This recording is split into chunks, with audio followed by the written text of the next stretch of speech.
Jebediah Berra, and I am a Master's of Nursing student at the University of Texas at Arlington. I will be reviewing a book on mentor leadership today. Please feel free to follow me in the handout slides I have given you.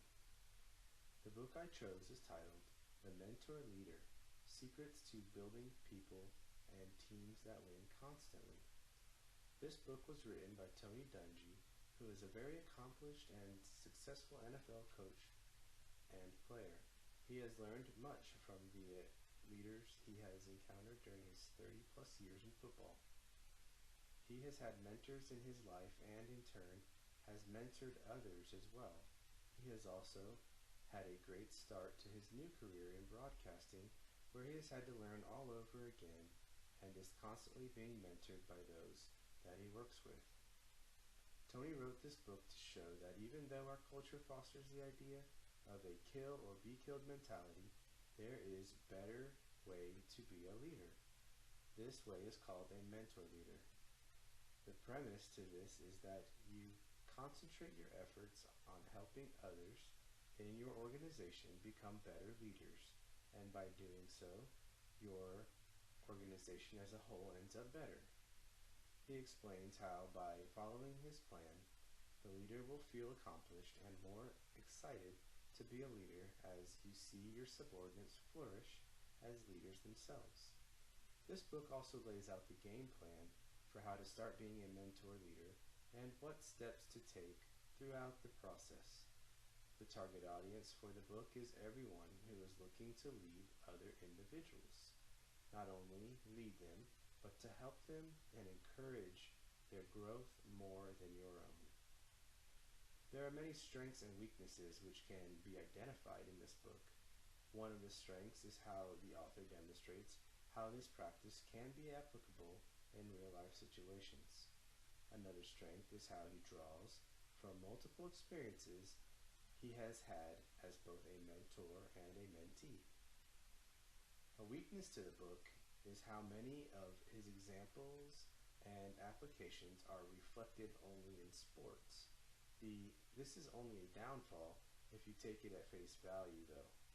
If you read between the lines, you can apply the process of mentor leadership anywhere in your practice.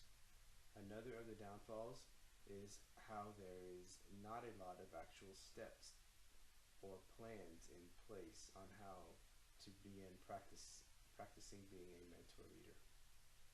Tony is successful in achieving the main objective of getting the word out about the importance and efficacy of being a mentor leader. This is demonstrated when he talks about the 7 E's in Chapter 8. He states, "I am convinced that these 7 steps, along with the principles we've already discussed, will help you build an effective, high-performance organization, whether it's your business, team, church, or family." Close quote. The 7 E's are engage, educate, equip, encourage, empower, energize, and elevate. I fully recommend this book to anyone who is a current leader, future leader, or even the avid sports enthusiast.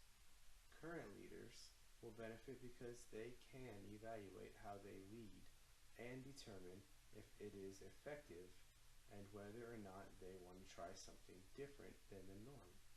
This way of leading will not only better your current team, but will make you feel better as a leader, knowing your main goal is to better those around you. Future leaders will benefit because they now have a blueprint of what they need to do to be the most effective leader they can be. This book is also full of some fascinating facts and stories that anyone who loves football or any sport will truly enjoy. After reading this book, I have come up with 3 goals to further my career. These goals are: first, take control of how I currently lead and modify it if needed to become a more effective mentor leader.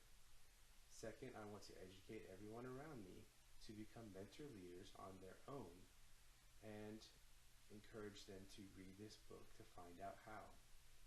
Third, I am going to find at least one individual to mentor and continually assist them to become a stronger, more effective leader.